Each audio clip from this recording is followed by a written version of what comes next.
Welcome MBBS Council app. We are going to discuss one of the most important topics in MBBS and BDS admissions, refund policy and rules during medical counseling.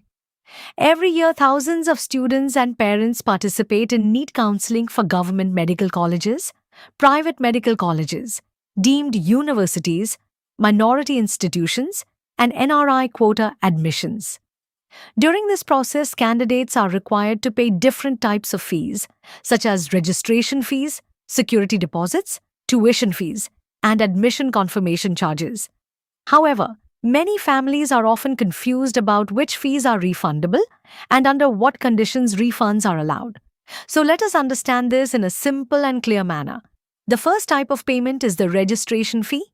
This amount is paid during counseling registration. In most states and counseling authorities, the registration fee is non-refundable, regardless of whether the student receives a seat allotment or not. The second important payment is the security deposit.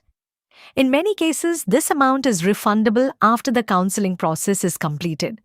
If the candidate does not get admission or exits the counseling process according to official rules, the security deposit may be returned.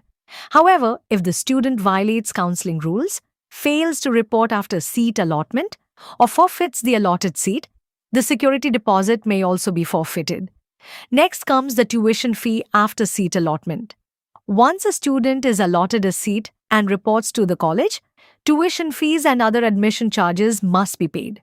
The refund of tuition fees mainly depends on the counseling round, resignation deadline, official refund guidelines, and college policies. For example, in early rounds such as Round 1, resignation may be allowed within a specified timeline and partial refund may be possible. But in later rounds such as Round 2, mop-up round, or stray vacancy round, resignation rules are usually stricter and refunds may not be allowed. Another very important factor is the final admission cutoff date. After the official last date of admission, most colleges and counseling authorities generally do not permit refunds except under approved official guidelines.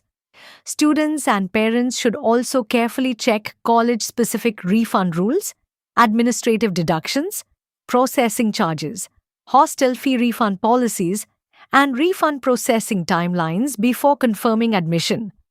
Most importantly, candidates should always rely on official counseling notifications and written confirmations instead of verbal promises made by unauthorized agents or consultants.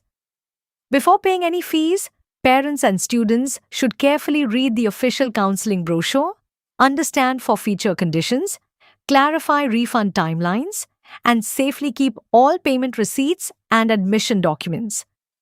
In conclusion, understanding refund policies and counseling rules is extremely important because medical admissions involve large financial commitments.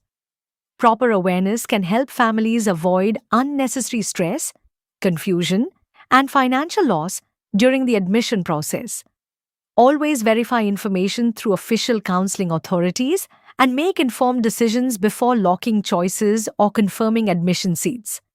Thank you, and I wish all students and parents a smooth, safe, and successful MBBS and BDS admission process in 2026.